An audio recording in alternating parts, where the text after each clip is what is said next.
Just ഒന്ന് രണ്ട് കാര്യങ്ങൾ ഓർമ്മപ്പെടുത്താൻ വേണ്ടിയിട്ടാണ് ഞാൻ വേറെ ഒന്നുമല്ല. നിങ്ങളിപ്പോൾ ഒരു സ്കൂളിൽ കയറി കഴിഞ്ഞാൽ നിങ്ങൾക്ക് തീർച്ചയായിട്ടും ക്ലബ്ബ് പ്രവർത്തനങ്ങൾ മസ്റ്റാണ്.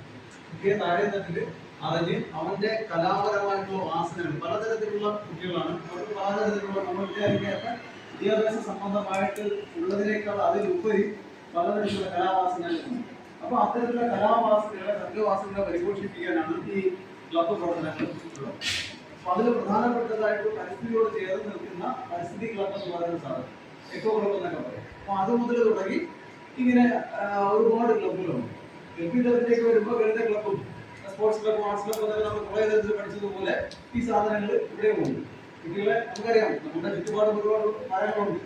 എല്ലാം ഒരു മരമാണ് അല്ല, പലതരത്തിലുള്ള മരം. അപ്പൊ ഈ പലതരത്തിലുള്ള മരങ്ങൾക്കും പലതരത്തിലുള്ള ഗുണങ്ങളുണ്ട്, അതിലുള്ള കായ്ഫലങ്ങളുണ്ട്, അതിൽ നിന്ന് കിട്ടുന്ന വിളവുകളും പലതരത്തിലായിരിക്കും. അപ്പൊ കുട്ടികളിലും അങ്ങനെ തന്നെ. എല്ലാം ഒരു കുട്ടിയല്ല, ഒരു അറിവല്ല കുട്ടികൾക്ക് ഉള്ളിന്റെ ഉള്ളിലുള്ളത്, പലതരത്തിലുള്ള അറിവുകൾ. ആ അറിവുകളെ നമുക്ക് എങ്ങനെ ക്യാച്ച് ചെയ്ത് കണ്ടെത്താം, അതിലൂടെയാണ് ക്ലബ്ബ് പ്രവർത്തനങ്ങൾ ഇംപ്രൂവ് ചെയ്യുന്നത്. ഒരു കുട്ടിക്ക് അല്ലെങ്കിൽ പണം വരയ്ക്കാൻ കഴിയുന്ന കുട്ടിക്ക് ചിലപ്പോൾ നന്നായിട്ട് ഓടാനറിയുന്ന കുട്ടിക്ക് നന്നായി പാടാനറിയും. അപ്പൊ ഇങ്ങനെ വിഭിന്നമായ അറിവുകളെ സ്വാംശീകരിച്ച് അത് മാറ്റി വയ്ക്കാൻ വേണ്ടിയിട്ടാണ് ക്ലബ്ബ് പ്രവർത്തനങ്ങൾ സ്കൂളുകളിൽ നടത്തുന്നത്.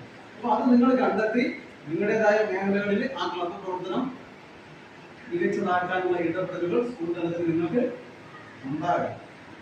ഓക്കെ, മനസ്സിലായോ? അപ്പോൾ ഞാൻ പറഞ്ഞ ഗണിത ക്ലബ്ബ്, ശാസ്ത്ര ക്ലബ്ബ്, പരിസ്ഥിതി ക്ലബ്ബ് ഇങ്ങനെയുള്ള ക്ലബ്ബുകൾ സ്കൂളുകളിൽ ഉണ്ട്. അപ്പോൾ നമുക്ക് ഇപ്പോൾ പറഞ്ഞു തരികയാണെങ്കിൽ സംസ്കൃത ക്ലബ്ബ്. അപ്പോൾ സംസ്കൃത സംബന്ധിയായിട്ടുള്ള കലാപരമായ വാസനകൾ അതിൽ കണ്ടെത്തി അതിനെ പരിപോഷിക്കാൻ സംസ്കൃത കലോത്സവമുണ്ട്, ശാസ്ത്രോത്സവമുണ്ട്. അപ്പോൾ ഗണിത ക്ലബ്ബും ശാസ്ത്രവും സയൻസും ഒക്കെ ബന്ധപ്പെട്ട് ശാസ്ത്രമേളകളിൽ അവരുടെ കഴിവുകൾ പ്രകാശിപ്പിക്കാൻ അവസരമുണ്ട്. അപ്പൊ ഇങ്ങനെ എല്ലാ മേഖലകളിലും ഈ കഴിവ് പരിപോഷിക്കാൻ അവസരം ഉണ്ട്. ഇത് നമ്മൾ കണ്ടെത്തുക എന്നുള്ളതാണ് നമ്മുടെ ഓരോരുത്തരുടെയും ലക്ഷ്യം. ഓക്കെ, ഒരു ചെറിയൊരു അത് പറയാൻ വേണ്ടിയിട്ട് മാത്രം നമ്മളാണ് ഇപ്പോൾ ഓക്കെ.